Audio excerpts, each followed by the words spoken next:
I remember a while ago as a young believer, and I was coming through the scriptures and seeing all those beautiful promises that God had laid out. And the first thing that came to my mind is, when are all these promises in this good book going to happen? When is it going to be my own reality? When is God going to meet, okay, my need? Okay, I'm here and the word is here. When are they going to kind of align and make sense for my reality? Hi, my name is Ifeoma Samuel, and perhaps you're going through that crossroad right now and you're wondering, there's a big difference between what God is saying and his promises and what I'm seeing in my life right now. So hang in there.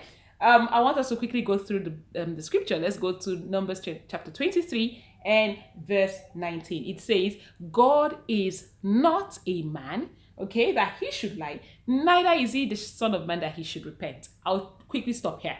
Now, when people promise you something, I do that personally. When someone makes a vow or makes a promise, I still go back to ask God to please help them to fulfill that which they have vowed or which they have promised, because I have realized that humans, including myself, are unreliable. We can totally say, I'm going to do this for you today, and in the flip of a second, something happens and we change our mind.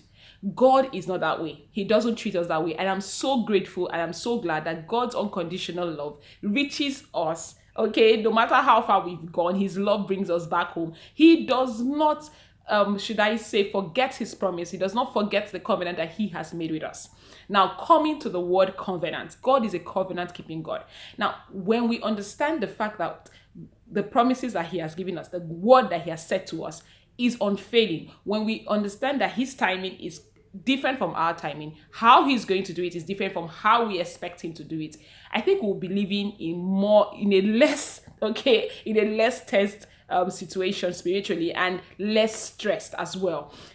When God was speaking to Moses, I love that part, in the book of Exodus chapter 6, he started with, I appeared unto, that's verse 3, I appeared unto Abraham, unto Isaac, unto Jacob. Okay, so he's saying this is like a generation. He appeared to the father Abraham, then he moved on to the son Isaac, then the grandson Jacob.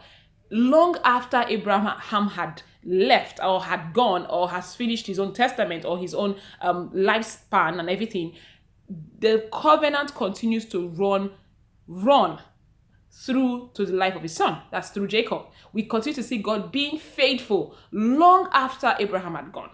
So the good news is God's covenant is not just for you, it's for your home.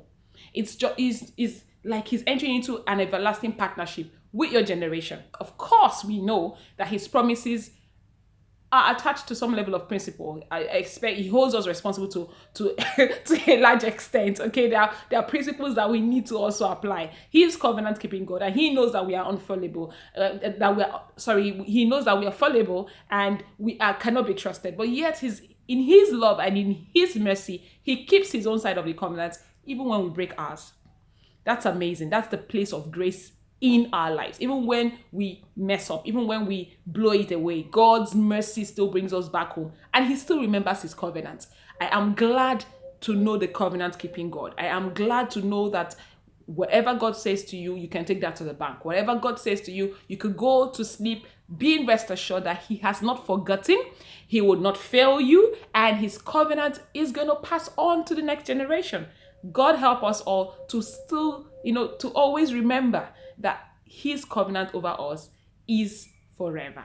I'm glad that you joined me today. Feel free to share in the comment. Let me know, in what areas of life have you enjoyed God's covenant in your life? Okay, what areas have you enjoyed God's covenant? Thank you for listening, and God bless you. Don't forget to subscribe, okay, on YouTube, and feel free to follow us on Facebook. We are Purposeful and Meaningful, and the blog purposefulandmeaningful.com.